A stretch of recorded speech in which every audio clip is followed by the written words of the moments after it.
नमस्कार, मैं सोनम। आसनसोल टाइम्स में आप सभी दर्शकों का बहुत बहुत स्वागत है। बढ़ेंगे खबरों की तरफ, लेकिन उससे पहले आपके मकान को बनाए आपके सपनों का आशियाना डेकोर वॉलपेपर। लजीज खाने के शौकीन लोगों के लिए अच्छी खबर। आसनसोल के एसबी गुराई रोड स्थित सुकांतो मैदान के सामने खुल गया है the Zaika fast food restaurant.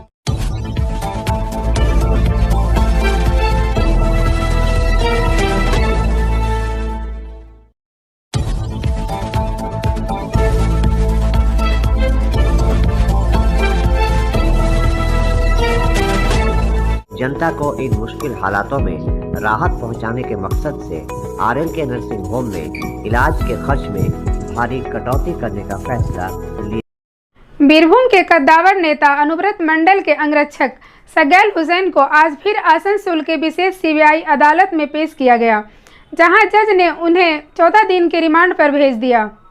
এটা নিয়ে তীব্র প্রতিবাদ আমরা অনারেবল সুপ্রিম কোর্টের একটি জাজমেন্টকে কোর্ট করে আজকে এই তীব্র প্রতিবাদ করিয়ে, কারণ অনারেবল সুপ্রিম কোর্টে আপনারা সবাই জানেন যে একটা গাইডলাইন ফ্রেম হয়েছে জামিন সংক্রান্ত বিষয়ে। সেই জামিন সংক্রান্ত 7ই জুলাই মোস্ট প্রবাবলি এই গাইডলাইন ফ্রেম হয়েছে। সেই গাইডলাইন আমরা আজকে আদালতের সামনে তুলে ধরি এবং সেখানে এটাও বলি যে এই অবিলম্বে ওনার জামিন দেওয়া হোক, কারণ অনারেবল সুপ্রিম কোর্টের voice of honourable supreme court is কারুকে শুধু পানিশমেন্ট থেকে at the time of investigation কাস্টডিতে রাখাটা এই মুহূর্তে সুপ্রিম কোর্টের জাজমেন্ট অনুযায়ী সঠিক নয়। সিবিআইয়ের পক্ষ থেকে আজকে ওপেন এজলাসের বিচারকের কাছে বেশ কিছু নথি সিবিআই তুলে দেয় এবং সেই সময় সিবিআইয়ের আইনজীবী বলে যে রিসেন্ট রেড হয়েছে তার সঙ্গে নাকি সাইকেলের লিঙ্ক পাওয়া গেছে। এই বিষয়টা নিয়ে আপনারা কিভাবে দেখুন, এগুলো বলেছেন ওনারা, নিশ্চয়ই নথি তুলে ধরেছেন। আমি জানি না নথিতে, দেখুন ওটা তো আদালতের বিষয় এবং সিবিআইয়ের বিষয়, কিন্তু যে কোনো আপনাদের ভারতবর্ষের আইন হচ্ছে যে কোনো কিছু সিজার হলে অবিলম্বে ফোর্থউইথ মানে অবিলম্বে আদালতের কাছে সেই সিজার লিস্ট দাখিল করতে হবে। আজকে আপনারা দেখেছেন রেকর্ডে এরকম কোনো কিছু সিবিআই দাখিল করেননি। তাহলে ওনারা যে দেখিয়েছেন আমরা জানি না, কিন্তু সিজার সংক্রান্ত বিষয়ে কিছু দেখাননি বলেই ধরে নেওয়া হবে, কারণ দেখালে সেটা অবশ্যই আদালতে ওনারা দাখিল করতেন, যেটা আমরাও দেখতে পেতাম 102 সাবসেকশন 3 অনুযায়ী। এটা ম্যান্ডেট অফ দ্য স্ট্যাটুট যে পুলিশের তরফ থেকে বা তদন্তকারী সংস্থার তরফ থেকে সিজার হলে সেটা অবিলম্বে আদালতকে জমা দিতে হবে। তো সেটা যখন দেওয়া হয়নি তাই জন্য বলাই যায় না যে এটা সিজার। কি মনে হচ্ছে সোমবার দিন যদি চার্জশিট জমা না হয় তাহলে কি চার্জশিট যদি জমা না হয় তাহলে জামিন পাওয়া অধিকার একজন আসামি অ্যাকিউজডের 167 ধারা অনুযায়ী তার জামিন তখন অধিকারে বর্তায়। তাই জন্য আমরা খুব আশাবাদী, দেখা যাক এবার বিএসএফ কমান্ডারকে আমরা আজকে এই প্রশ্ন তুলেই যে একজন কেন্দ্রীয় সংস্থার কর্মী, তিনি 32 দিন, যিনি এফআইআর নেন তিনি 32 দিনের মধ্যে জামিন পান।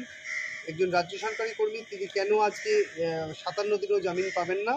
এই পক্ষান্তর যে হচ্ছে সেটা কেন হচ্ছে, আজকে আমরা এই প্রশ্ন তুলি যে কেন্দ্রীয় সংস্থা রাজ্য সংস্থা এর মধ্যে কোনো বিভেদ সৃষ্টি করার চেষ্টা করছে কিনা সিবিআই, এ নিয়েও আমরা প্রশ্ন তুলি। জুন সগেল হোসেন অ্যারেস্ট হয়েছিলেন, মানে প্রোডাকশন হয়েছিল 9 তারিখ উনি অ্যারেস্ট হয়েছিলেন।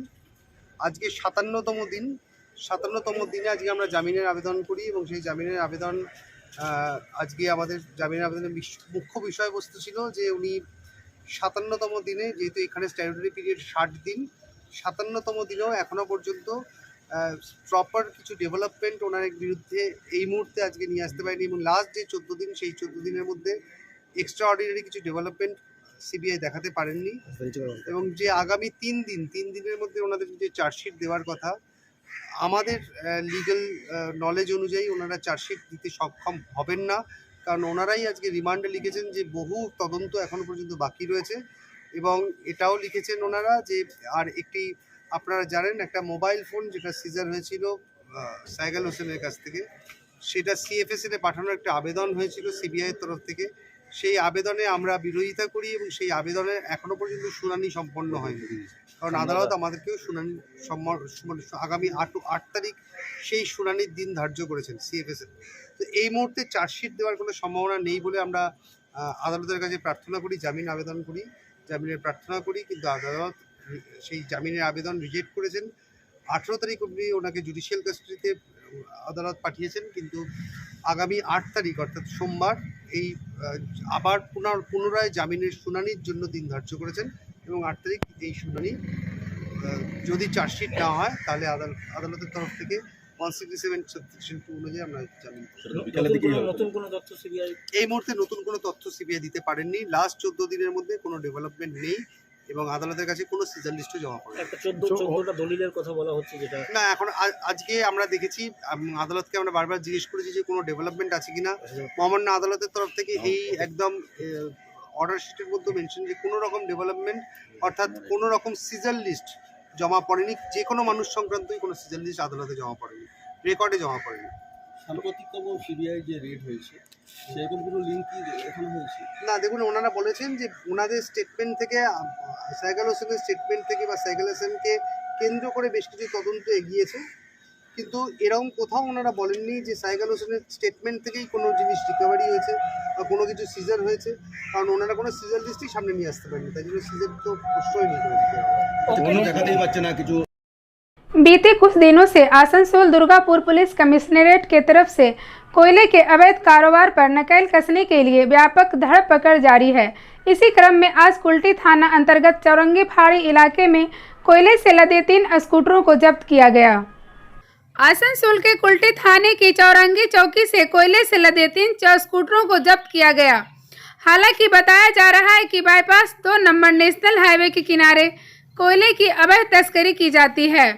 बीसीसीएल की बड़ीरा खदान से अवैध कोयला बोरियों में कोयला खदान से सुबह सुबह स्कूटर और मोटरसाइकिल से बाईपास 2 नंबर नेशनल हाईवे के अलग अलग इलाकों में तस्करी की जाती है। हालांकि पुलिस इस अवैध कोयला तस्करी मामले में शामिल लोगों को नहीं पकड़ पाई। कहा जा सकता है कि कोयला खनन से जुड़े लोग दिन दहाड़े सड़कों की निगरानी कर इस अवैध कोयले की तस्करी कर रहे हैं। अवैध कोयले पर पुलिस की छापेमारी के बाद भी मोटरसाइकिल और स्कूटर पर कोयले की तस्करी की जा रही। पश्चिम बंगाल सरकार के निर्देशों के अनुसार आज आर्य कन्या स्कूल में 12 से 17 साल के उम्र के छात्राओं को कोरोना के पहले और दूसरे डोज दिए गए। पूरे देश में कोरोना का प्रकोप ढलान पर है, लेकिन फिर भी विशेषज्ञों का कहना है कि जिन्होंने भी अभी तक टीका नहीं लगाया है उनको तुरंत वैक्सीनेशन करवा लेना चाहिए। इसके तहत विभिन्न संस्थाओं में वैक्सीनेशन की व्यवस्था की गई है। इस बार की मुहिम में खासकर विशेष ध्यान बच्चों के वैक्सीनेशन पर दिया गया है। इसी कड़ी में आज आसनसोल के मुर्गासोल इलाके में स्थित आज कन्या स्कूल में 12 से 17 साल उम्र की छात्राओं को वैक्सीन लगाया गया। यहाँ पहला और दूसरा दोनों डोज दिया गया है। इस संदर्भ में आर्य कन्या स्कूल की assistant teacher incharge Deepa Sharma ने बताया कि पश्चिम बंगाल सरकार के दिशा निर्देशों का पालन करते हुए आर्य कन्या स्कूल में छात्राओं का वैक्सीनेशन कार्यक्रम किया जा रहा है। उन्होंने बताया है कि आज 12 से 14, 15 से 17 साल की छात्राओं का वैक्सीनेशन किया जा रहा है। उन्होंने बताया है कि इससे पहले भी आर्य कन्या में इस तरह की मुहिम चलाई जा चुकी है। आज के कार्यक्रम के जरिए 15 से 17 वर्ष की 146 छात्राओं को और 12 से 14 वर्ष की 95 छात्राओं को वैक्सीन लगाया गया। कन्या उच्च विद्यालय की assistant teacher incharge Deepa Sharma. हमारे आर्य कन्या विद्यालय में पश्चिम बंगाल सरकार द्वारा चलाए गए वैक्सीनेशन कैंप्स के तहत आज फिर वैक्सीनेशन कैंप का आयोजन किया गया है, जिसके अंतर्गत 12 से 14 वर्ष की छात्राओं के लिए और 15 से 17 वर्ष की छात्राओं के लिए वैक्सीनेशन का आयोजन यहाँ किया गया है। तो उसी के तहत आज यहाँ पर हम लोगों का बहुत विस्तार पूर्वक ये कार्यक्रम चल रहा है। इससे पहले भी कई बार आर्य कन्या विद्यालय में वैक्सीनेशन कैंप हुआ है और बहुत सुचारू रूप से ये संपन्न भी हुआ है। तो आज भी हम कोशिश कर रहे हैं कि सुचारू रूप से इसको संपन्न करेंगे और सरकार के इस प्रयास का भी हम बहुत सराहना करते हैं कि इसकी वजह से हमारा लगभग 80% के आसपास वैक्सीनेशन अभी तक हो चुका है। आज यहाँ कितने छात्राओं को दिया गया? आज हमारी 15 से 17 वर्ष में जितनी बची हुई थी 146 के आसपास छात्राएं बची हुई थी, उनका किया जा रहा है और 12 से 14 वाली में आपका 95 छात्राएं बची हुई थी। सेकेंड डोज और फर्स्ट डोज दोनों ही किया जा रहा है। जिनका फर्स्ट डोज बचा हुआ था उनका फर्स्ट डोज हो रहा है, जिनका सेकेंड डोज बचा हुआ था उनका सेकेंड डोज हो रहा है। दीपा शर्मा।